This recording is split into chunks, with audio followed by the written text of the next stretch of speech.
Hi there. I wanted to talk to you this morning about something that I felt pretty strongly about for a long time. And I've written about it a little bit. I've talked about it some, but I've noticed I wanted to talk about the case of Pete Rose. And I want to make a case for Rose today and to be put in the Hall of Fame. It's one thing I've noticed is that when I go and you go on Facebook and there's any kind of post about Pete Rose, you can be certain about one thing. If you get on there and you post something relating to him being in the Hall of Fame or being eligible for the Hall of Fame, you will get blasted. People will just attack you right and left and say all the reasons why they think he shouldn't.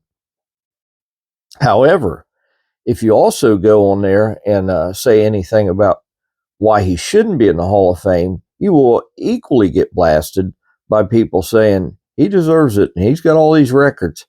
And so I'm going to talk both sides today, and I'm sure I'll get blasted by both sides. The reason I know this is I've done it. And I have a lot of reasons why he shouldn't be there, a lot of reasons why he should. And I'm going to present some of those today. I'm going to lay out a case for Pete Rose being into the Hall of Fame. First of all, I'm going to talk about the case against Pete Rose. Okay, Pete was probably number one reason why many people don't like him. He was number one, he was too aggressive. Pete Rose was an absolute bull on the base paths. Some people think he's a bully too. And that no doubt happens from in the 1970 All-Star game where he scored from second base on a base hit and bowled over Ray Fosse as a catcher for the Cleveland Indians. And a lot of people say Pete Rose ruined his career. And that may or may not be true. There's arguments to be made both ways about it. But Pete Rose played pretty much that way every game. He played a lot of people say that was an exhibition game. He ruined Ray Fosse's career. Well, if you followed Pete Rose, you know one thing right off the bat is he played that way every game he played in. He never tried. It was never an exhibition game. It was a real thing. I'm sure he practiced the same way. Pete Rose played dead out, flat out, every game he ever played.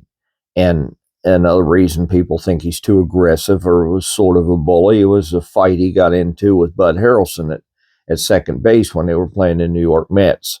And he took him out at second base on a possible double play. And when he got up from the ground, one of them said something to the other, and a fight broke out. And so those are the things that people say Rose is too aggressive, and a lot of people don't like him, think he's a bully. And he may have been, but Rose played every game like it was a World Series, and he always did do that, which is one of the reasons as a young man I liked him. Number two, and this is the main reason, he broke baseball's cardinal rule, which is you do not bet on baseball if it has any effect on the outcome of the game. Pete Rose clearly bet on the game. They've offered proof of that. It's been proven time and time again. John Dowd, who was hired by the baseball commissioner Bart Giamatti, investigated Pete Rose, and he found pretty well positive proof that Pete Rose bet on baseball. And I don't think there's anybody that disputes that. And it pretty much says if you bet on baseball and you have any impact on the outcome of the game, you should be banned from the game for life. And Rose was.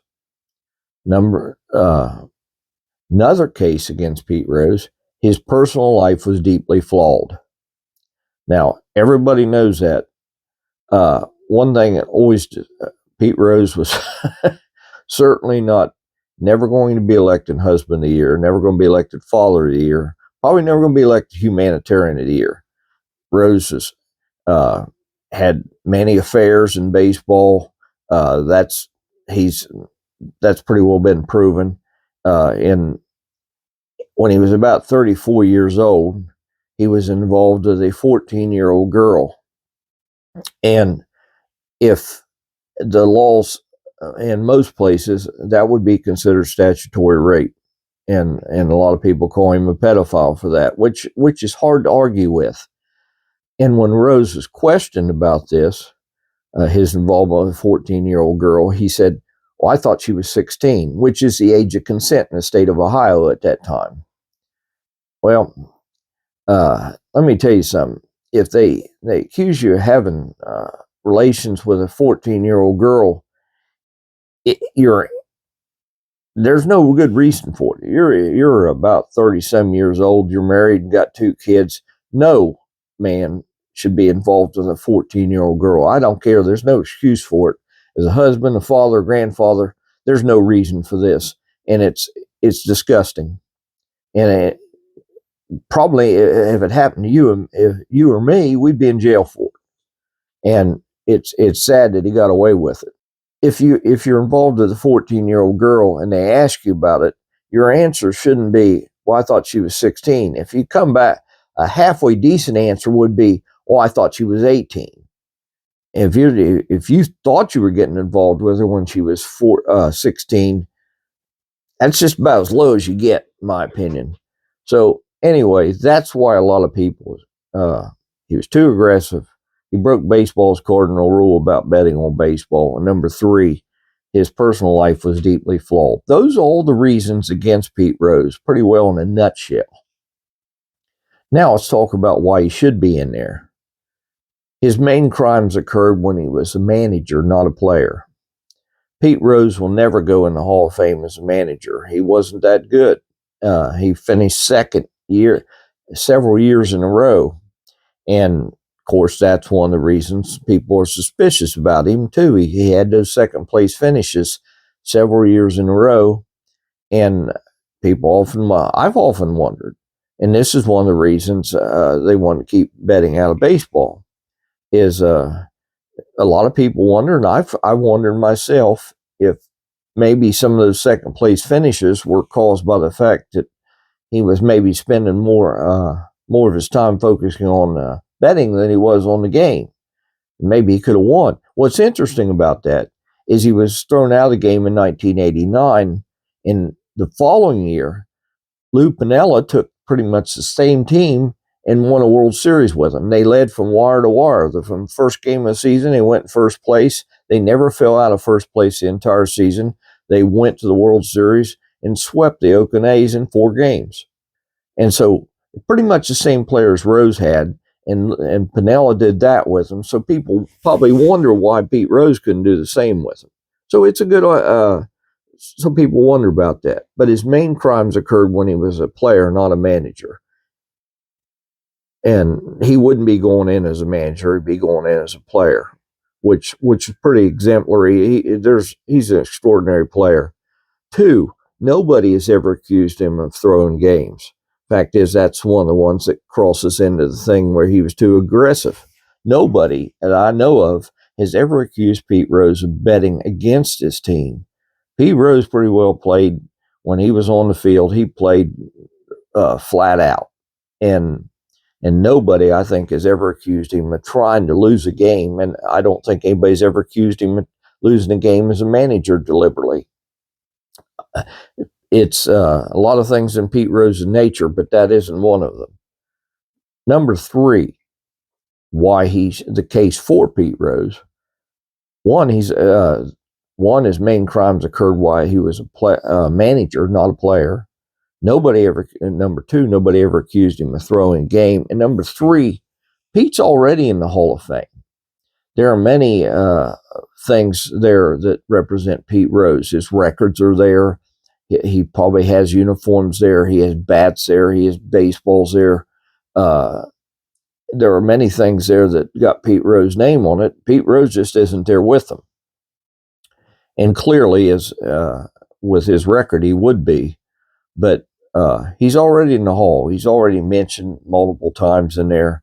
And so he's already in the Hall of Fame. So why not just allow him to be put in there? Number 4, and this is case for Pete Rose. One of the reasons he was banned was because people that bet on the game damaged the integrity of the game. Number 4, the integrity of the game argument has already lost its power. Let me explain. Because we have players that were involved in steroid use and things such as that, some of them are still allowed to be in the game of baseball. They broke records clearly with the use of steroids. And Mark McGwire's one. He's been a hitting instructor for the St. Louis Cardinals, and he's been allowed to remain in the game. A lot of players have done things off the field that were despicable. There have been other people, and if you care to investigate it, actually Mickey Mantle and Willie Mays were both thrown out of the game too at one time and were reinstated because of gambling interest. And so nobody says anything about that. But if you go investigate that, you have a hard time understanding why Rose can't be admitted back in the game of baseball. But the integrity of the game argument was used against him repeatedly. But I contend that the integrity of the game argument went out the window when they allowed when kept steroid users in the game that broke records using steroids, and also the fact that now every Major League Baseball team is sponsored by betting organizations such as FanDuel and DraftKings. And with betting legal against with every Major League team, I think the integrity of the game argument really lost a lot of its power against Rose with that right there. So that's the case I would present for him. Rose leads the major leagues. He has 4,256 career hits. He leads in that. He has 3,215 singles, which leads the game. He has more games played than any player ever. He has more bats than any player ever. He's got more plate appearances than any player ever. And I believe he also holds the record for most wins by any player. Those records are pretty, probably never be broken, most of those. It's very unlikely that'll happen. Pete Rose was an extraordinary player. Pete Rose was my hero as a kid growing up. Probably somewhere between, I was probably 15 to 17. My mom and dad took me to see Pete Rose. He was in Marietta High, and they took me there. He's sponsored by some, I think, a car dealers association thing, and he made an appearance up there. And I waited in line, and mom and dad paid $25 to get my signature, or and not my signature. They paid $25 to get Pete Rose's signature for me. And back in those days, $25 was a lot of money, and it was not an easy thing for my mom and dad. My mom and dad, I'm sure, it was sort of a hardship, them paying $25 to get Pete Rose's autograph for their son. But like any mom and dad, they did that. I'm sure that was a hardship on them. I'm sure it cost them. It was expensive for them, but they did it. And Rose, when I got up there and got his autograph, and I still have it today, but when I got up there, he kind of grunted at me. He wasn't very friendly, didn't show too much. And later I learned that the people that sponsored him up there had a lot of complaints about how surly he was, and he didn't seem very friendly. Certainly wasn't very talkative, and he didn't impress me too much then. But I still admired the way he played the game. I was still a fan of his, and it was all the things, his involvement with a young girl, that really caused me to get rid of a jersey that had his number on it. I just couldn't wear it around anymore. But only one person wanted Pete Rose in the Hall of Fame more than Pete Rose did, and that would probably be me. From a child, when I rooted for Pete Rose, I thought the man was a Hall of Fame player, and he just proved that over the years. And Pete Rose, because he bet on baseball, has a lifetime ban. And being that I think he's 82 years old right now, the odds against him ever getting back on the ballot and being elected while he's still alive are pretty far-fetched. That, however, is a reason to keep him out. However, I want to see Pete Rose on the Hall of Fame ballot. Now, Rose had a lifetime ban from the game. I didn't. I never bet on baseball. And although Rose is unlikely to ever make the Hall of Fame in his lifetime, I certainly think he should make the Hall of Fame in mine. And if he isn't, I'll be pretty disappointed about that, because I believe Rose deserves to be there. And I probably thought he deserved to be there more than, or at least as much as he did. And so I would like to see Rose make the Hall of Fame in my lifetime, at least. This is a case for Pete Rose, a case against him. This is kind of where I come down on the whole thing. Pete Rose is one of the great, almost a Shakespearean tragedy. I mean, the man has been at the top of his game. He's been low of the game. He's clearly he was is ego driven. He was all about Pete Rose, but he was all about winning too at the same time. He took the Phillies team in 1980, and they had great Hall of Fame third baseman Mike Schmidt on that team, but they never won. Rose made him into a winner, and they won a World Series. He won 2 World Series with the Cincinnati Reds. He went to 2 other World Series with the Reds that they didn't win. But Rose was an exceptional player. I believe he deserves in the Hall of Fame. He's an old man. It's been since 1989 when he started out baseball. He deserves to be in the Hall. And I think even if you don't let him in his lifetime, he ought to be put in mine. Anyway, that's the case I'm making today. Thanks for stopping in. I'll talk to you again soon. Bye now.